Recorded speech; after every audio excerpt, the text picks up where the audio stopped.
Doddaballapura little master public ಶಾಲೆಯ ವಾರ್ಷಿಕೋತ್ಸವ ಬಹಳ ಅದ್ದೂರಿಯಾಗಿ ಜರುಗಿದ್ದು, ಕಾಂತಾರ ಹಾಗೂ ಭಜರಂಗಿ ಗೀತೆಗೆ ಮಕ್ಕಳು ಮಾಡಿದ ನೃತ್ಯ ಹೆಚ್ಚು ಗಮನ ಸೆಳೆದಿದೆ.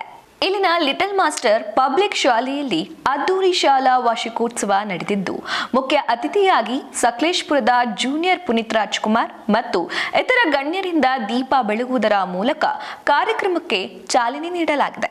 ಇನ್ನು ಇದೇ ವೇಳೆ ಬಣ್ಣದೋಕುಳಿ ಚೆಲ್ಲುವ ದೀಪದ ಬೆಳಕಲ್ಲಿ ಮುದ್ದು ಮಕ್ಕಳ ನರ್ತನ ಪೋಷಕ ಸಭಿಕರ ಮೈನವಿರಳಿಸಿತು. ಸಂಕಲ್ಪ ತೊಟ್ಟು ಅಖಾಡಕ್ಕಿಳಿದ ಚಿಣ್ಣರು ತಮ್ಮಲ್ಲಿನ ಪ್ರತಿಭೆಯನ್ನ ನೃತ್ಯ ಮಾಡುವುದರ ಮೂಲಕ ವೇದಿಕೆಯಲ್ಲಿ ಓರೆಗಚ್ಚಿದರು. ಕಾಂತಾರ, ಭಜರಂಗಿ, ಕಾಂಚನ ಸಿನಿಮಾದ ನೃತ್ಯಕ್ಕೆ ಪೋಷಕರು ಫಿದಾ ಆದರು.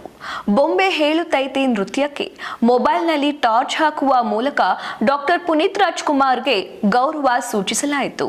ಕಾರ್ಯಕ್ರಮದಲ್ಲಿ ಶಾಲಾ ಆಡಳಿತ ಮಂಡಳಿಯಿಂದ ಗ್ರಾಮದ ಗಣ್ಯರು, ಸಾಧಕ ವಿದ್ಯಾರ್ಥಿಗಳನ್ನ ಸನ್ಮಾನ ಮಾಡಿ ಗೌರವಿಸಲಾಯಿತು.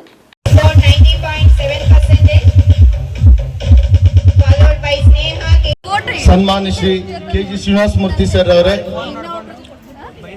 ಅವರ ಹಾದಿಯಲ್ಲೇ ಅತ್ಯಂತ ಕ್ರಿಯಾತ್ಮಕವಾಗಿ ಯೋಚನೆ ಮಾಡಿ ಎಲ್ಲವನ್ನ ಅರ್ಥಪೂರ್ಣವಾಗಿ ಮಕ್ಕಳು ಕಲಿಯುವ ಹಾಗೆ ಮಾಡುತ್ತಿರುವಂತಹ ನಿಮ್ಮೆಲ್ಲರ ಅಧ್ಯಕ್ಷರಾಗಿ ಈ ಸಂಸ್ಥೆ ಅಧ್ಯಕ್ಷರಾಗಿರುವಂತಹ ಚೇರ್ಪರ್ಸನ್ ಆಗಿರುವಂತಹ ಶ್ರೀಮತಿ ಉಷಾ ಮೇಡಮ್ ರವರೇ,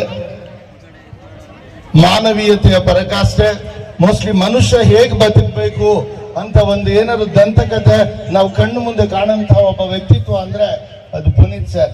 ಶ್ರೀನಿವಾಸ್ ಸರ್ ಆಯ್ಕೆನೆ ತೋರಿಸುತ್ತೆ ನಾವೆಲ್ಲರಿಗೂ ಇನ್ನೊಮ್ಮೆ ಮಾನವೀಯತೆಯ ಪರಾಕಾಷ್ಠೆಯನ್ನು ನೆನಪಿಸಬೇಕು.